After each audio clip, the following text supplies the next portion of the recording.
So ఇక్కడ ఈ ప్రస్తుత శ్లోకంలో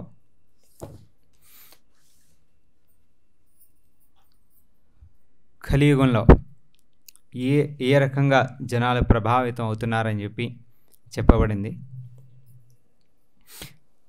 రాజులు లేదా పరిపాలకులు ప్రజల్ని పరిపాలించే వాళ్ళు ధర్మం అంటే ఏంటో వాళ్ళకి తెలియదు. ఇంకా ధర్మాన్ని ఎలా పాటిస్తారో ధర్మమే తెలియనప్పుడు, సో దాని కారణంగా భూదేవి ధర్మరాజు ఒక వృషభ రూపంలో వచ్చి భూదేవిని ప్రశ్నిస్తూ ఉన్నాడు. భూదేవి ఆవు రూపంలో ఉంది, ప్రశ్నిస్తూ ఉన్నాడు అనమాట ఈ రకంగా. సో రాజులు లేదా పరిపాలకులు ధర్మాన్ని పాటించకపోవటం వల్ల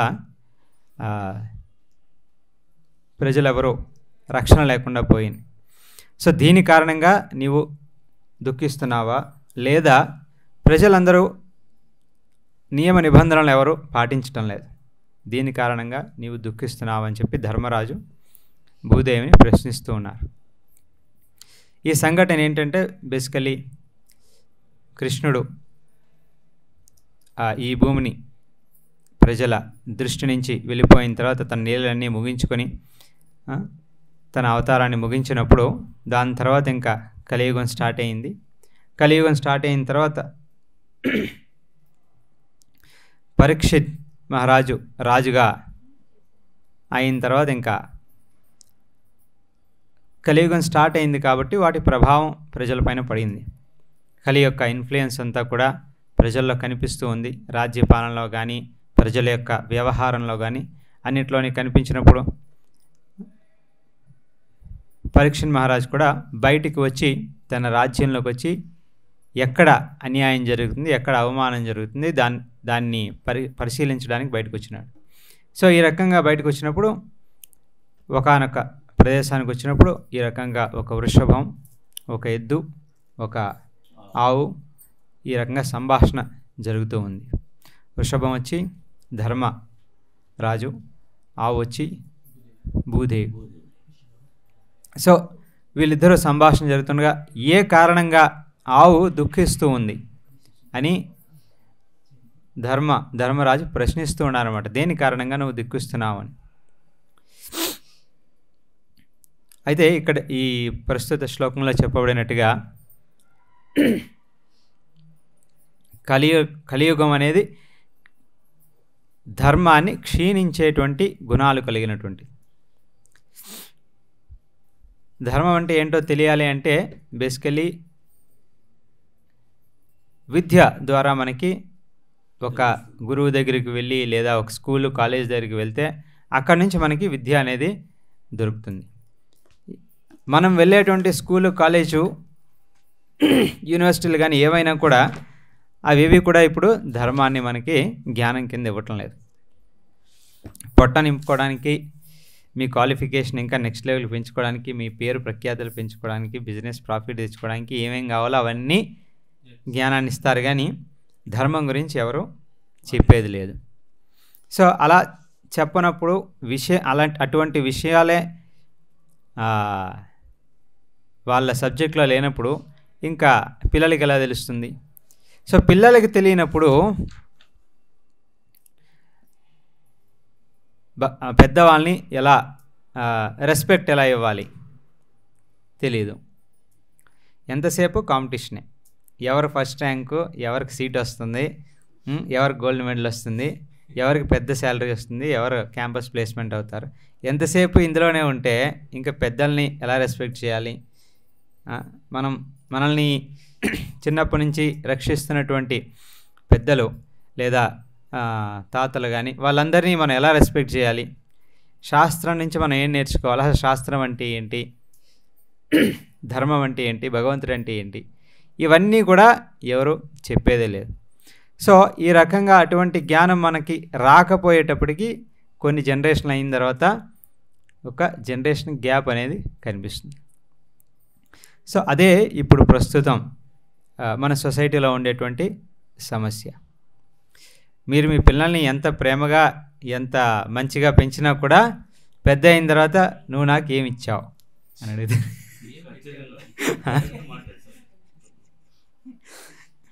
అంటే మనకి ఎంత దొరికింది అనేది ఆలోచించకుండా ఎంత దొరకలేదు అనేటువంటి ఆలోచన ఎక్కువైంది అన్నమాట.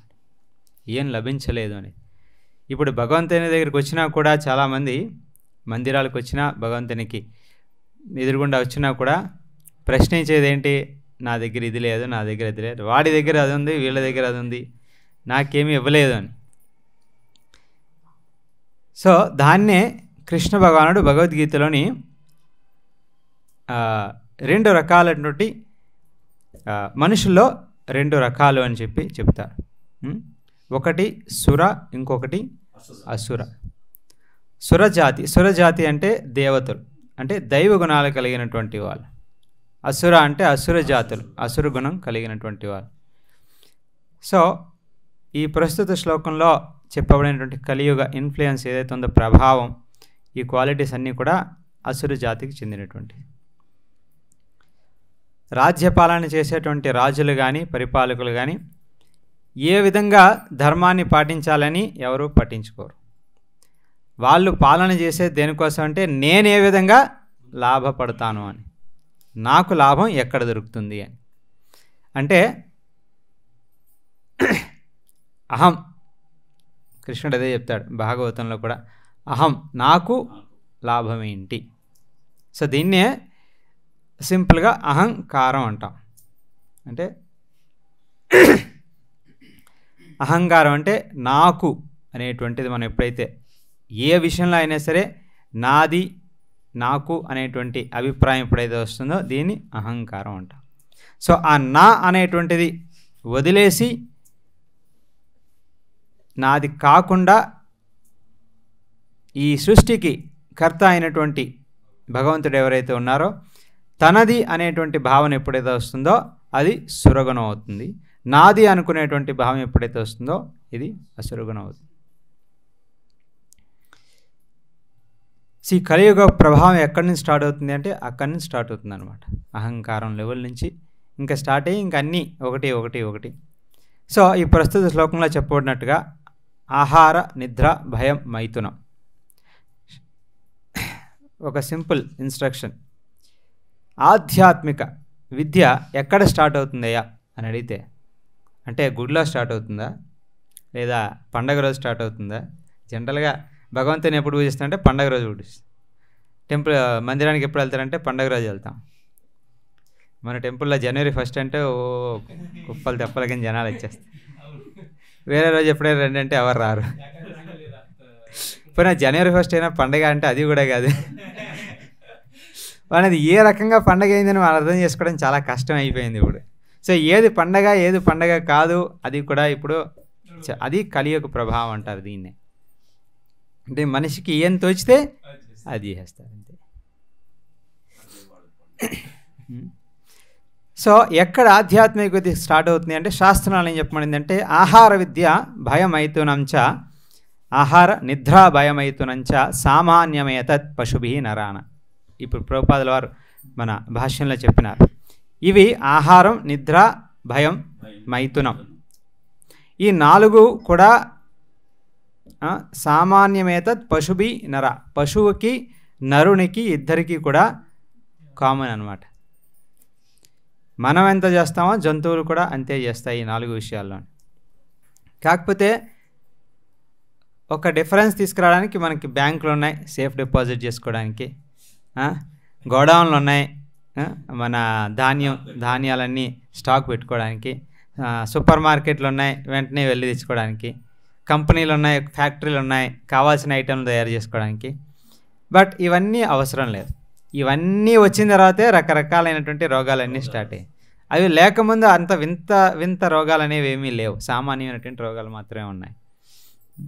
సో ఈ 4 నరునికి పశువునికి సమానం, ఏకం, పెద్ద వ్యత్యాసం ఏమీ లేదు. మీద వ్యత్యాసం మనుషునికి వ్యత్యాసం ఎక్కడొస్తుంది అంటే ధర్మోహితేషో అధికో విశేషో. ధర్మం అనేది విశేషంగా మనిషికి ఇవ్వబడింది అనమాట. అది జంతువులకు కూడా అప్లై అవుతుంది, కాకపోతే వాటికి అంత వివేకం లేదు. ధర్మం అంటే ఏంటి, జన్మ సార్థకత అంటే ఏంటి, ఆధ్యాత్మికత అంటే ఏంటి, అవన్నీ ప్రశ్నించడానికి వాటికి అంత వివేకం అనేది ఇవ్వబడలేదు. అది ఆత్మకి ఆత్మలో ఉంది, కాకపోతే ఆ శరీరానికి అంత కెపాసిటీ లేదు. ఒక కుక్కను కానీ ఒక పిల్లిని కానీ ఏ జంతువుని తీసుకున్నా కూడా ఇంట్లో మీరు కొంచెం ఆహారం పెడితే మీ ఇంట్లో ఉంటుంది, ఆహారం పెట్టకపోతే వెళ్ళిపోతుంది, అంతే, అంతవరకే. కానీ అంతకన్నా ఎక్కువ వివేకం దానికి లేదనమాట. సో మనిషికి ఇవ్వబడినటువంటి, మనిషి ఈ శరీరంలో ఇవ్వబడినటువంటి ఆ ఫెసిలిటీ అనమాట అది. ధర్మం అంటే ఏంటి అని, ధర్మోహితేషో అధికో విశేషో ధర్మేన హీన పశుభి సమాన. ఆ ధర్మాన్ని గురించి మనం అడగకున్నా, ప్రశ్నించుకున్నా, పాటించుకున్నా పశుభి సమాన, మనిషి కూడా ఒక పశువు సమానంగా జీవిస్తాడు అని చెప్తున్నారు. అదే ఇప్పుడు ప్రభుపాదుల వారు కూడా ఈ శ్లోకంలో అదే చెప్తున్నారు. ధర్మం వృషభ రూపంలో భూదేవిని ప్రశ్నిస్తూ ఉన్నాడు. సో ఈ రకంగా, ఈ కారణంగా నీవు దుఃఖిస్తున్నావా అని, ఎందుకంటే ధర్మాన్ని ఎవరు పాటించడం లేదు.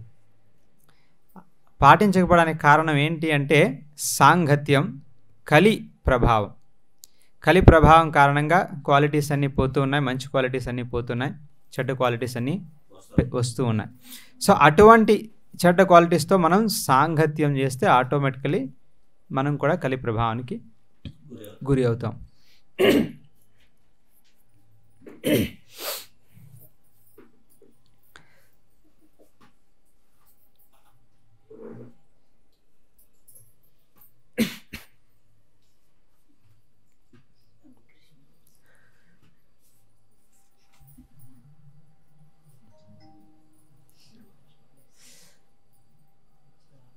సో అలా కలి ప్రభావానికి గురి అయినటువంటి మనం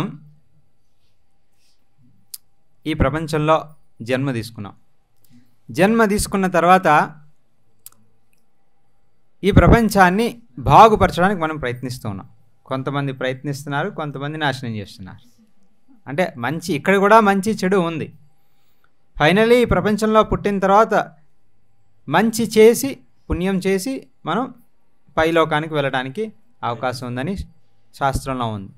సో అంటే మంచి చేసే ఆపర్చునిటీ కూడా ఉంది, చెడు చేసే ఆపర్చునిటీ కూడా ఉందన్నమాట.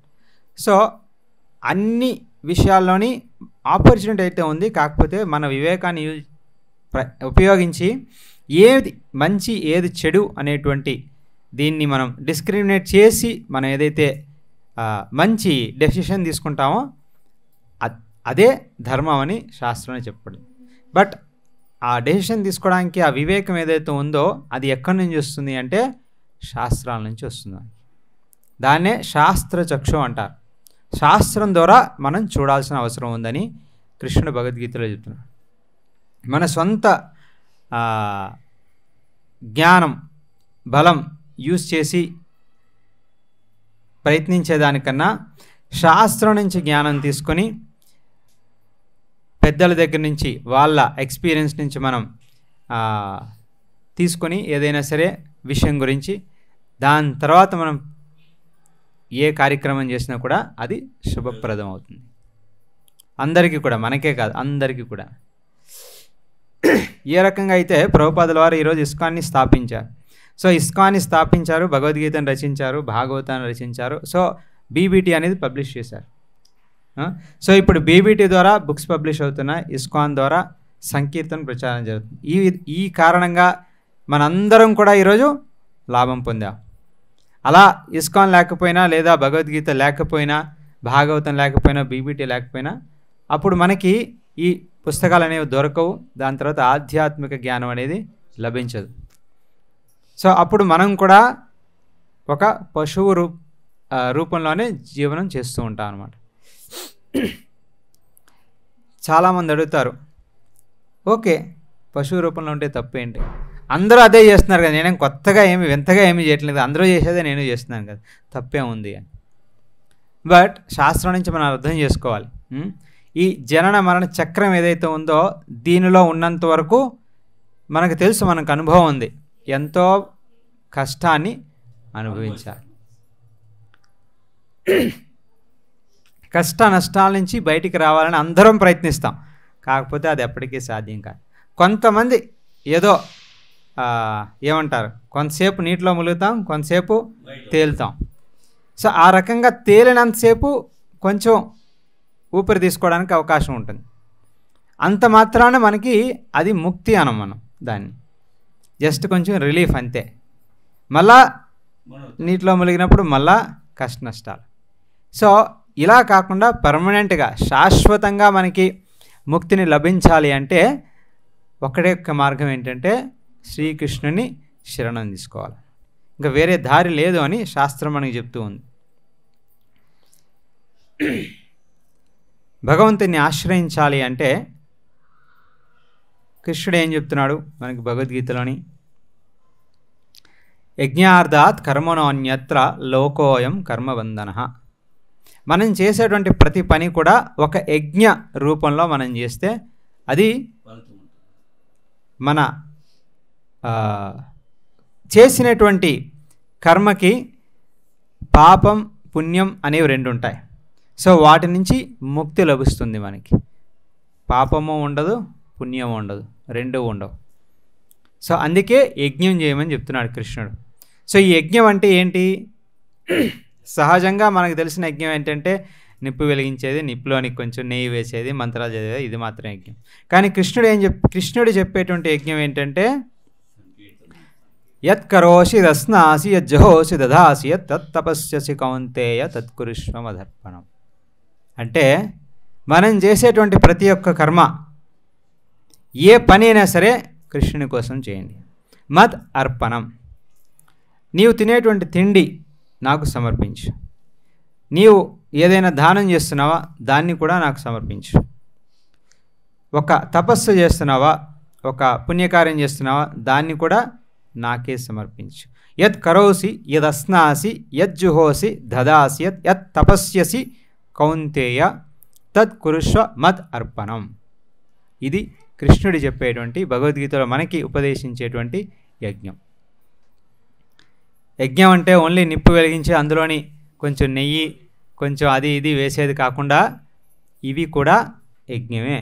యజ్ఞ రూపంలో మనం చేయవలసినటువంటి అవసరం. అంటే కృష్ణుడు ఏం చెప్తున్నాడు, ఎప్పుడో పండగ వచ్చినప్పుడు ఒకసారి మందిరానికి పోయి భగవంతుని వేడుకునేది అది ఒక రీతి. కానీ ధర్మం అంటే ఇది అని మనకి కృష్ణుడు చెప్తున్నాడు అనమాట.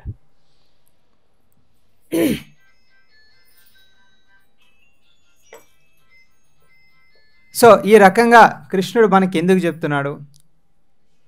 చాలామంది అనుకుంటారు, ఓకే జ్ఞానం వచ్చింది, భగవద్గీతను చదివాం, భాగవతాన్ని చదివాం, లేదా వేరే వేరే పుస్తకాలను చదివాం, జ్ఞానం వచ్చింది, బుద్ధి వచ్చింది, సో తప్పుడు పనులు ఏమీ చేయం, ప్రపంచంలో అందరూ తప్పే చేస్తున్నారు, సో నేను అటువంటి పనులు ఏమీ చేయను, సో సైలెంట్గా కూర్చుంటాను. ఓకే ప్రభుపాద హరే కృష్ణ మహామంత్రం జపం చేయమని చెప్పారు, జపమాలు తీసుకుంటా, ఇంట్లో సైలెంట్గా కూర్చుంటాను, ఏ విషయంలోని నేను ఎందులోని పాలు పంచుకోను. కుదురుతుందా? కుదరదు. కారణం ఏంటి? దానికి కారణం కూడా కృష్ణుడు చెప్పినాడు భగవద్గీతలోని.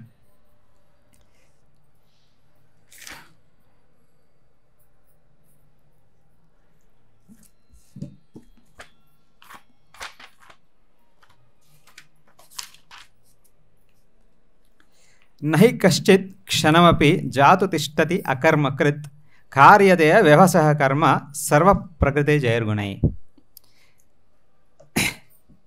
నహి కశ్చిత్ క్షణమపి, ఒక్క క్షణం కూడా మనం సైలెంట్గా ఉండలేమంట.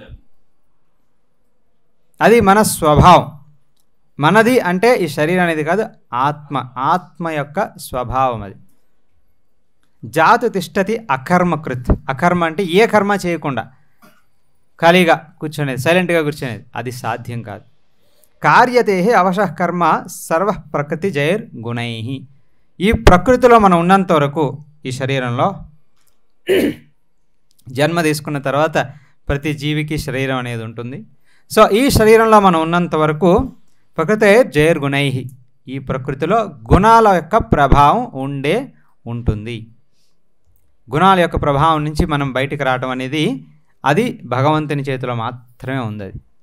ఆ పరిస్థితినే ముక్తి అంటారు. అటువంటి ముక్తి కలిగిన వాళ్ళకు తప్ప మిగతా వాళ్ళందరికీ కూడా ఈ గుణాల యొక్క ప్రభావం ఉంటుంది. ఆ గుణాల కారణంగా మనకి ఒక స్వభావం అనేది ఉంది. కొందరు రజోగుణంలో ఎక్కువ రజోగుణం ఉంటుంది, కొంతమందికి సత్వగుణం, కొంతమందికి తమోగుణం. జన్మరీత్యా చూస్తారు కదా జాతకం, అంతలో కొంతమంది చెప్తాడు వీడు ఎక్కువ రజోగుణంతో కలిగి ఉంటాడు, వీడు సత్వగుణంతో కలిగి ఉంటాడు, ఇంకొకటి తమోగుణంతో కలిగి ఉంటాడు. ఎక్కువ అఫ్కోర్స్ 3 గుణాలు ఉంటాయి కాబట్టి ఒక్క గుణం యొక్క ప్రభావం ఎక్కువ ఉంటుంది వాళ్ళ లైఫ్లో. సో ప్రకృతి యొక్క త్రిగుణాల ప్రభావం మన పైన ఉంటుందన్నమాట.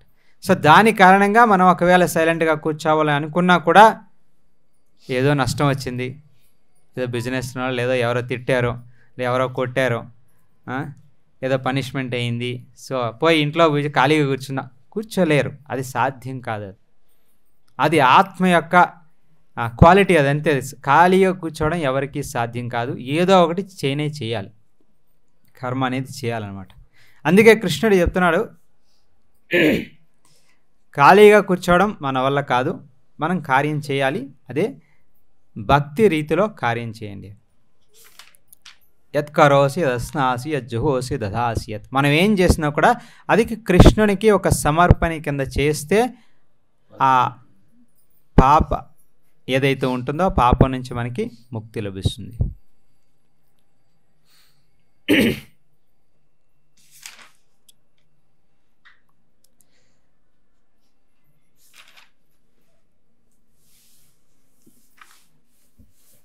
ఇప్పుడు కృష్ణుడు భగవద్గీతలో 2 రకాలటువంటి మనుషులు ఉంటారు ఈ సృష్టిలోని. సో ఒకరి సురగుణం, ఒకరిది అసురగుణం. సో అసురుడు జనరల్గా దేన్ని ఆశ్రయిస్తారు? సురగుణం కలిగిన వాళ్ళు భగవంతుని ఆశ్రయిస్తారు, మంచి క్వాలిటీస్ కోసం ప్రయత్నిస్తారు. మరి అసురగుణం కలిగిన వాళ్ళు దేన్ని ఆశ్రయిస్తారు అంటే కృష్ణుడు చెప్తున్నాడు భగవద్గీతలో, కామాశ్రిత్య దుష్పూరం దంభమాన్ మదాన్విత మోహాత్ గృహీత్వాత్ ఘృణాత్ ప్రవర్తంతే శుచివ్రత.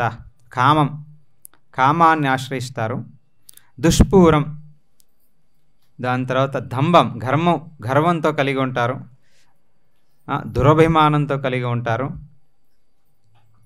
మూఢతనంతో కలిగి ఉంటారు, మోహం అంటే భ్రాంతి చెంది ఉంటారు. అన్ని సమయాల్లోని భ్రాంతి చెంది ఉంటారు. భ్రాంతి అంటే ఏంటి? యాక్చువల్ సిచ్యువేషన్ ఏదైతే ఉందో దాన్ని అర్థం చేసుకోకుండా మన సొంత అభిప్రాయాన్ని అదే సత్యం అనుకొని జీవించటం. రియాలిటీని ఎవరైతే అర్థం చేసుకోలేరో వాళ్ళు భ్రాంతిలో ఉన్నారని మనం చెప్తాం అన్నమాట. సో అటువంటి గుణాలన్నిటినీ ఆశ్రయించి ఉంటారు వీళ్ళు.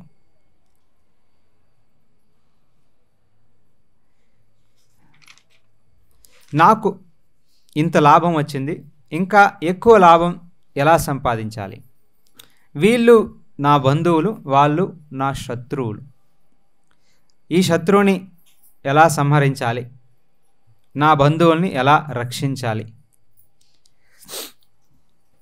సుఖంగా, ఇంకా ఎక్కువ సుఖంగా ఎలా జీవించాలి? నా దగ్గర ఉండేటువంటి సంపదని ఎలా పెంపొందించుకోవాలి? ఈ విధంగా అజ్ఞానంతో, భ్రాంతితో వాళ్ళు లోబడి ఉంటారని భగవద్గీతలో కృష్ణుడు చెప్తున్నాడు అనమాట. ఇది 16వ చాప్టర్. దైవ ఆసుర స్వభావములు. దైవ మరియు అసుర స్వభావములు ఎక్స్ప్లెయిన్ చేస్తూ ఉన్నాడు కృష్ణ భగవానుడు ఇక్కడ.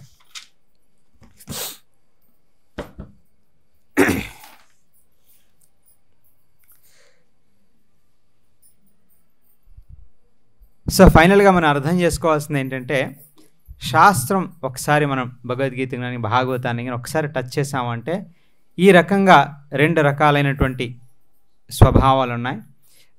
సో వేరు వేరు క్వాలిటీస్ అన్నీ కూడా ఈ రకంగా డివిజన్ చేయబడింది. అసురులకు సంబంధించినటువంటి గుణాలన్నింటినీ వదులుకొని దేవతలకు సంబంధించినటువంటి గుణాలన్నింటినీ, భక్తులకు సంబంధించినటువంటి గుణాలన్నింటినీ మనం ఆశ్రయించాల్సినటువంటి అవసరం ఉంది. భగవద్గీత మొత్తం ఎక్స్ప్లెయిన్ చేసిన తర్వాత అర్జునుడు లాస్ట్లో చెప్తాడు ఈ రకంగా. జనరల్గా భగవద్గీత మొత్తం పూర్తి చదివితే కనుక మనకు అర్థమయ్యేది ఏంటంటే, అర్జునుడికి మళ్ళా కృష్ణుడు చెప్పేది ఒకటే, లేచి యుద్ధం చేయి. లేచి యుద్ధం చేయని మళ్ళా చెప్తూ ఉంటాడు.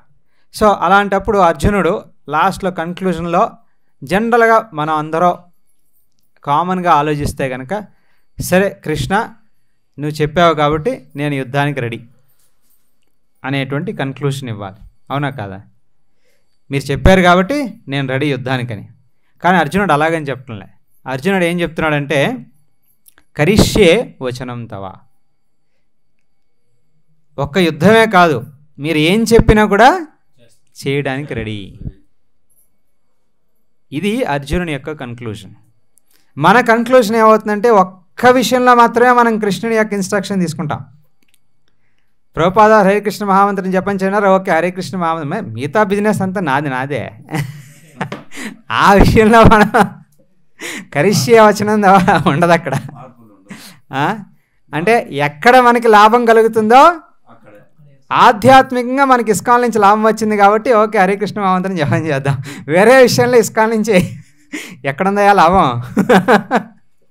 లాభం లేదు కాబట్టి మనం పాటించాం. బట్ అర్జున్ యొక్క కన్క్లూజన్ చూడండి. అందుకే భగవద్గీతని ఎవరు ఏ రకంగా చదవాలి, ఎవరు ఏ రకంగా అర్థం చేసుకోవాలంటే ప్రభుపాద వారు భగవద్గీత స్టార్ట్ అవ్వకముందేనే చెప్పారు. అర్జునుడు ఏ విధంగా అయితే అర్థం చేసుకున్నాడో అదే రీతిలో మనం అర్థం చేసుకోవాలి. అర్జునుని ఏ విధంగా అయితే పాటించాడో కృష్ణుని యొక్క ఇన్స్ట్రక్షన్స్ మనం కూడా అదే రీతిలో పాటించాలని ప్రభుపాద గారు చెప్పారు. కరిష్యే వచనం తవా, ఏం చెప్పినే నేను సిద్ధం, రెడీ ఫాలో అవటానికి.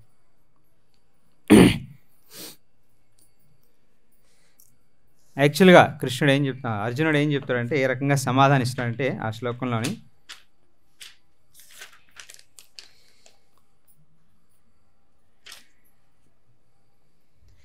నష్టమోహ స్మృతిర్లబ్ధ్వా తత్ప్రసాదాత్ మయాచ్యుత స్థితోస్మి గత సందేహ కరిష్యే వచనం తవ. నా మోహము ఇప్పుడు నశించింది. మోహము నశించింది అంటే నాది అనుకునేటువంటి అభిప్రాయం ఏదైతే ఉందో అదంతా వెళ్ళిపోయింది. నాది అంటూ ఏమీ లేదయ్యా ఈ ప్రపంచంలో అని అర్జునుడు చెప్తున్నాడు. ఫైనల్గా అర్థం చేసుకునేది నాదంటూ ఏమీ లేదు, అంతా నీకు చెందిందే. నీ కరుణచే నా స్మృతి తిరిగి వచ్చింది. స్మృతి అంటే ఏంటి? నా జ్ఞానం లేదా నా మెమరీ. అది ఏంటి మీ విషయంలో? ఏంటది? నాది అనేది ఏముంది ప్రపంచంలో? సో ఇక్కడ అర్జునుడు చెప్తున్నాడు, ఎవరైనా భగవద్గీతను చదివారు, చాలామంది చదివే ఉంటారు ఇక్కడ, కొన్ని క్లాసులు కూడా అటెండ్ అవుతూ ఉంటారు. సో ఇక్కడ స్మృతి నాది, నా మీ కరుణించే నా స్మృతి మళ్ళీ వాపసు వచ్చింది అంటున్నాడు. సో ఏంటిది స్మృతి భగవద్గీతలోని? కరెక్ట్. దానికన్నా ముందు జ్ఞానం. ఆ జ్ఞానం ఏంటి? కృష్ణుడు ఇచ్చినటువంటి జ్ఞానం ఏంటి భగవద్గీతలో? నేను నీకు చెందినటువంటి వ్యక్తిని, నాకు ఇండివిజువల్గా ఇండిపెండెంట్గా ఎగ్జిస్టెన్స్ అనేది ఏమీ లేదనమాట ఈ సృష్టిలో. సహజంగా మనం అనుకుంటాం ఇది చేస్తాను, అది చేస్తాను, అది సాధించి చూపిస్తాను, ఇది సాధించి చూపిస్తాను, ఈ మెడలో ఆ మెడలో అవన్నీ మన వల్ల కావు. అది అహంకారంతో చేసేటువంటి కార్యక్రమం. సో అర్జునుడు ఏం చెప్తున్నాడంటే, నా స్మృతి తిరిగి వచ్చిందంటే ఇది ఏంటి అంటే నేను నీవాడిని అని ఇక్కడ ప్రభుపాద గారు ఎక్స్ప్లెయిన్ చేస్తారు ఈ భాష్యంలో. సో మనం భగవంతునికి చెందినటువంటి వ్యక్తులు. సో అందుకే అర్జునుడు చెప్తున్నాడు ఇక్కడ కరిష్యే వచనం తవా. సో నేను నీవాడినైనప్పుడు నువ్వేం చెప్తే అది చేస్తాను. సో ఇది యాక్చువల్ కన్క్లూజన్ భగవద్గీతలోని యుద్ధం చేయమని లేదా యుద్ధం చేయకూడదని, ఎవరికి హాని కలిగించకూడదు, ఎవరికి హాని కలిగించాలి అదంతా పక్కన పెట్టండి. కృష్ణుడు ఏం చెప్పాడో, కృష్ణుని యొక్క ఉద్దేశం ఏముందో అది పాటించడం మనకి అన్నిటికన్నా ముఖ్యం. సో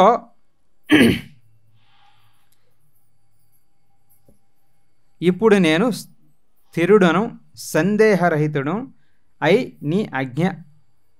నీ ఆజ్ఞానుసారము వర్తించుటకు సిద్ధముగానున్నాను.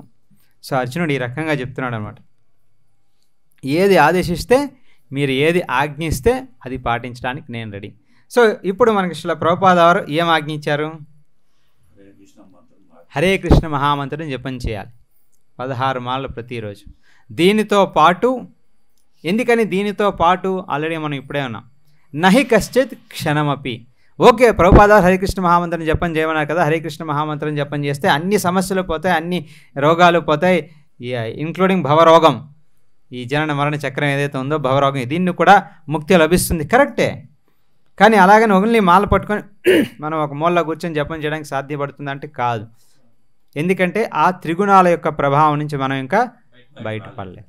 అలా బయట పడిన వాళ్ళు ఎవరైనా ఉంటే వాళ్ళకి అది సాధ్యపడుతుంది. ఎగ్జాంపుల్ హరిదాస్ ఠాకూర్, షడ్ గోస్వామి, శిల ప్రభుపాద్, వీళ్ళంతా భక్తి సిద్ధాంత సరస్వతి ఠాకూర్, వాళ్ళు ఒకే చోట కూర్చొని 6 నెలలు 8 నెలలు ఒకే చోట కూర్చొని కదలకుండా జపం చేసిన రోజులు ఉన్నాయి. కానీ అది ఆ రీతిలో మనం చేయలేం. సో అందువల్ల మనం కర్మ కూడా చేయాల్సి ఉంటుంది. అందుకనే కృష్ణుడు మనకి భక్తి పాటించమని చెప్పాను. సో మనం ఏం కర్మ చేసినా కూడా భక్తి రీత్యా మనం చేయాలి. భగవంతునికి సమర్పణ కింద మనం చేస్తే కనుక దాని నుంచి పుణ్యం పాపం అనేది ఏదైతే ఉంటుందో అది మనకి అంటదు. ఈ కర్మ చేయాలి అంటే ఎలా? మరి బిజినెస్ చేయాలంటే బిజినెస్ చేయాలి కదండి, వాళ్ళతోనే మరి డీల్ చేసుకోవాలి కదండి. వివాహం చేయాలంటే కొంచెం పోట్లాడుకోవాలి కదండి, కుటుంబంలో ఉన్న తర్వాత పోట్లాట్లు ఉంటాయి కదా.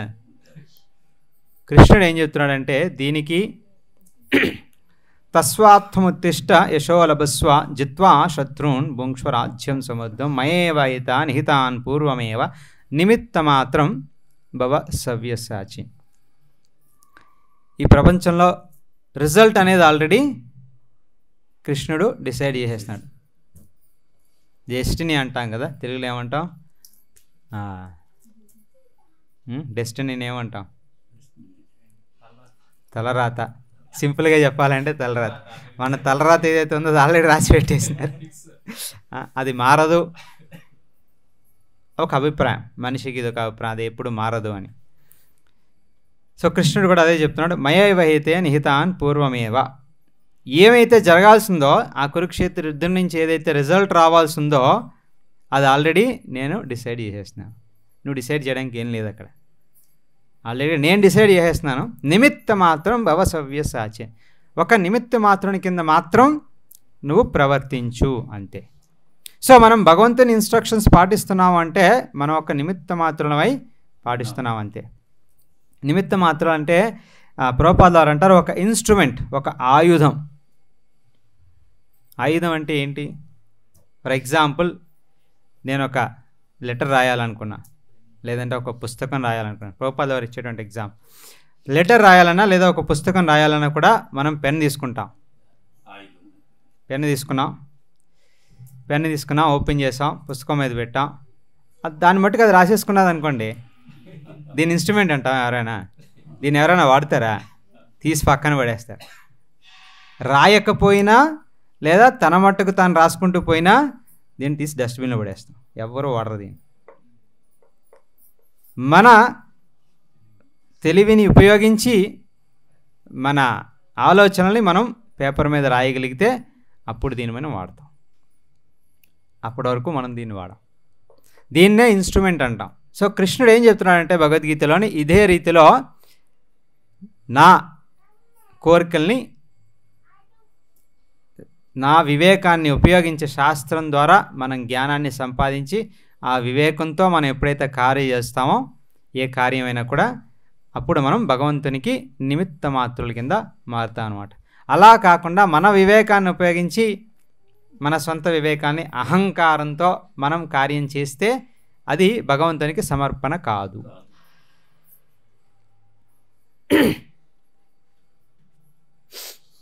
సో ఇది సురగుణం, అసురగుణం. వీళ్ళిద్దరిలో ఉండేటువంటి భేదం ఇదనమాట. సో ఈ ప్రస్తుత శ్లోకంలో ధర్మరాజు భూదేవిని ఈ రకంగా ప్రశ్నించడానికి కారణం ఏంటి అంటే భూమి మీద భారం ఎక్కువ అవుతూ ఉంది. భూమి మీద భారం ఎక్కువ అవుతుంది ఎందుకంటే కలియుగం ప్రభావం ఎక్కువ అవుతుంది. సో కలియుగ ప్రభావం వల్ల భూమి మీద భారం ఎక్కువ అవుతుంది. దాని కారణంగా భూదేవి దుఃఖిస్తుంది అని మనం గ్రహించాలి. అంటే పాపం ఎక్కువ అవుతూ ఉంది, పాప కార్యాలు ఎక్కువ అవుతూ ఉన్నాయి. సో పాపకార్యం ఎక్కువైనప్పుడు భూమి మీద ఆనందంగా జీవించడానికి అసంభవం. సో మన జీవితంలో ఆనందంగా, మన కుటుంబంలో ఆనందంగా అందరూ ఉండాలి అంటే పాపకార్యాలు మనం చేయకూడదు, పాపాన్ని తగ్గించాలి. అట్లీస్ట్ తగ్గించడానికి ప్రయత్నించాలి. 0 చేయడం మనకు చేత కాకపోయినా అట్లీస్ట్ తగ్గించడానికి, అదే 0 చేయగలిగితే చాలా మంచిది. భగవంతుని యొక్క కృప నుంచి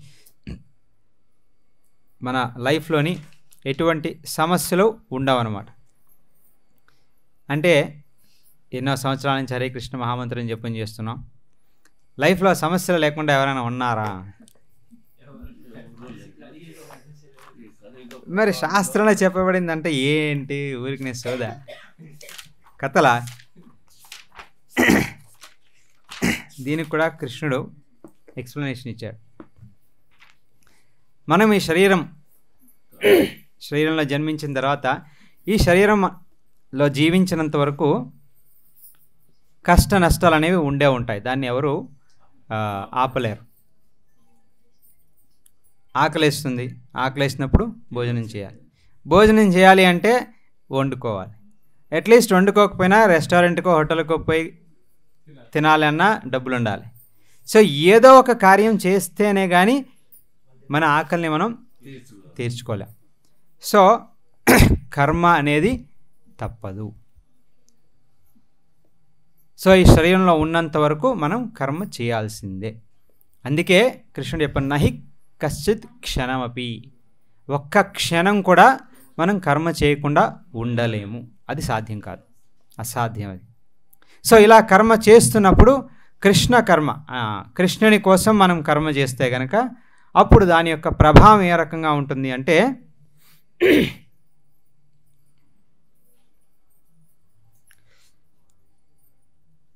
బ్రహ్మణ్యాధ్యాయ కర్మాని సంఘం త్యక్త్వా కరోతి యః లిప్యతే నస పాపేన పద్మపత్రమివాంబస.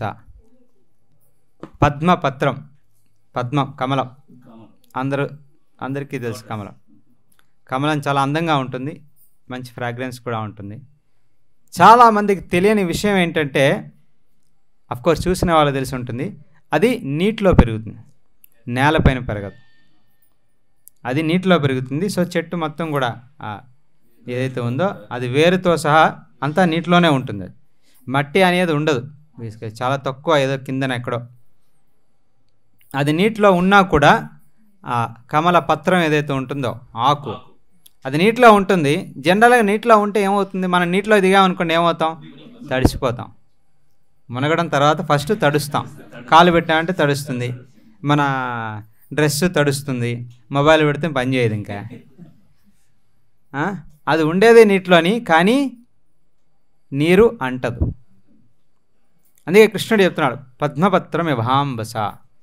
నీటిలోనే ఉంటుంది, నీటిలోనే పుట్టింది, నీటిలోనే పెరిగింది, నీటిలోనే నాశనం జరుగుతుంది, కానీ నీరు అంటదు. అది దాని యొక్క క్వాలిటీ, స్వభావం. సో భక్తి ఎవరైతే పాటిస్తారో ఆ భక్తి యొక్క క్వాలిటీ ఎలాంటిదంటే ఇదే రీతి.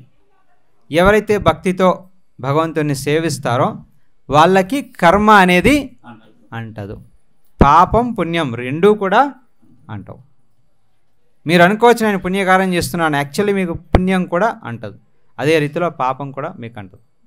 సో అందుకనే కృష్ణుడు చెప్తున్నాడు అనమాట ఇక్కడ, ఫలములన్నింటినీ భగవానునికి అర్పించి సాంగత్యము లేకుండా, అంటే ఫలాన్ని ఆశించకుండా ఎవరైతే నా తృప్తి కోసం, అంటే భగవంతుని యొక్క తృప్తి కోసం తన ధర్మాన్ని నిర్వహిస్తాడో అటువంటి వ్యక్తి పాపకర్మలచే ప్రభావితుడు కాడు. ఈ ప్రపంచంలో ఉన్నంత వరకు ఒక్క క్షణం కూడా మనం ఖాళీగా ఉండలేం, కర్మ చేయాలి. అది మన కర్తవ్యం. అది సో కర్మ చేసేటప్పుడు నాది అనేటువంటి భావం లేకుండా భగవంతునికి సమర్పించుకోవాలి అనేటువంటి భావంతో మనం ఫలాన్ని ఆశించకుండా, కృష్ణుడు ఏమంటున్నాడు ఇక్కడ, ఫలాన్ని ఆశించకుండా నాకు సమర్పణ చేయమని కృష్ణుడు చెప్తున్నాడు. భగవంతుడిచ్చేటువంటి ఫలం ఏదైతే వస్తుందో ప్రసాదం కింద దాన్ని మనం స్వీకరించగలిగితే దాన్నే సురగుణం అంటారు. అప్పుడే మనం భక్తులం అని భావించాలన్నమాట.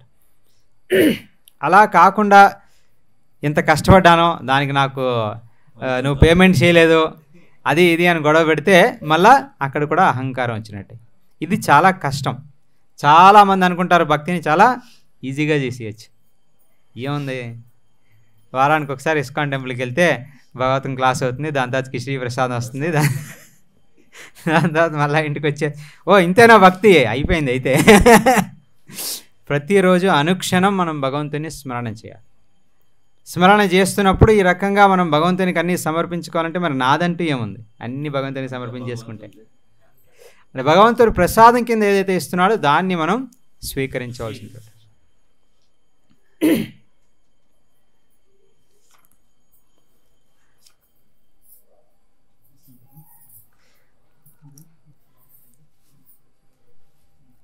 కర్మ చేసే వాళ్ళకి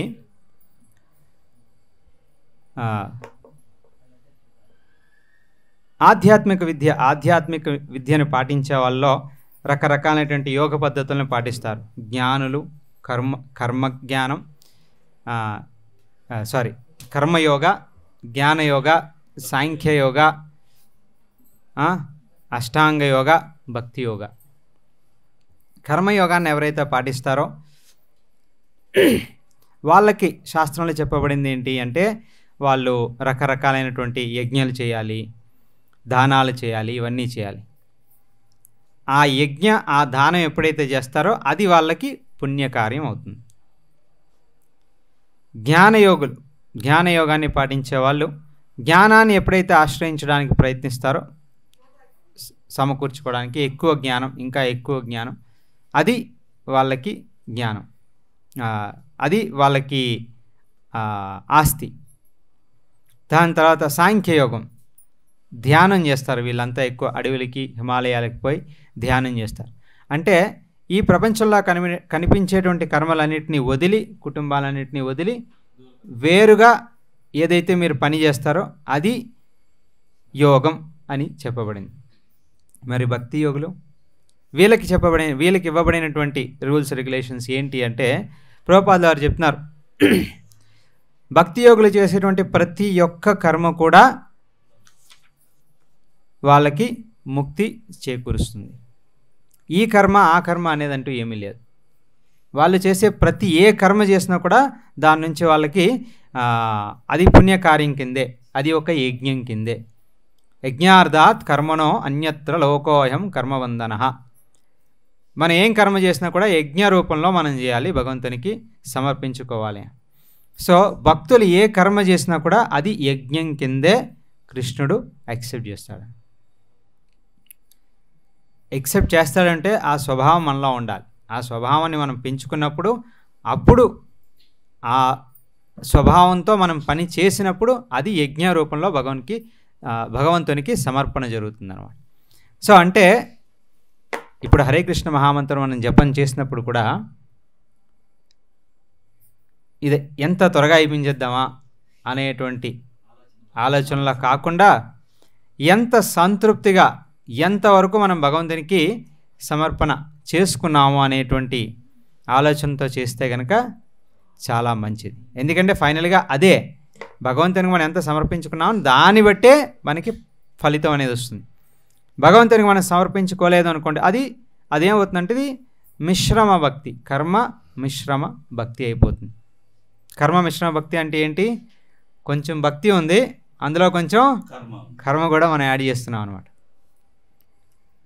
అలాంటి భక్తి అంటూ ఏమీ లేదు. యాక్చువల్లీ భక్తి అంటే ప్యూర్ డివోషన్, శుద్ధ భక్తి, అదొకటే ఉండేది. రూప గోస్వామి వాళ్ళు చెప్తారు, భక్తి రసామృత సింధు స్టార్టింగ్లోనే భక్తి అంటే శుద్ధ భక్తి, అది తప్ప వేరే భక్తి అనేది ఏమీ లేదు. కానీ మనం అర్థం చేసుకోవడం కోసం ఆచార్యుల వారు చెప్పేది ఏంటంటే భక్తిలో మనం వేరేవి కూడా కొంచెం యాడ్ చేస్తూ ఉంటాం, అందుకని అది కర్మ మిశ్రమ భక్తి కింద మారిపోతుంది.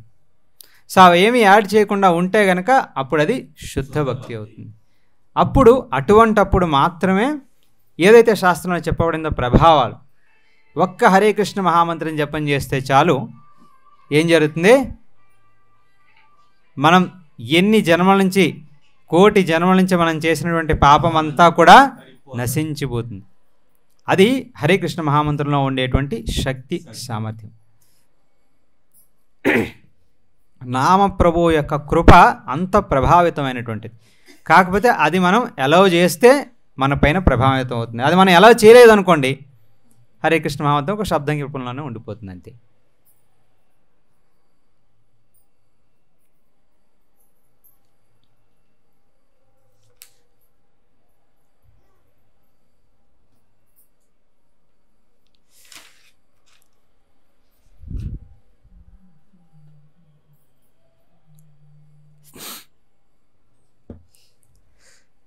సో ఈ రకంగా భగవద్గీతలోని, భాగవతంలోని ఈ ప్రస్తుత శ్లోకంలో భాష్యంలో ప్రభుపాదుల వారు అజామిలుని గురించి తీసుకొచ్చినారు.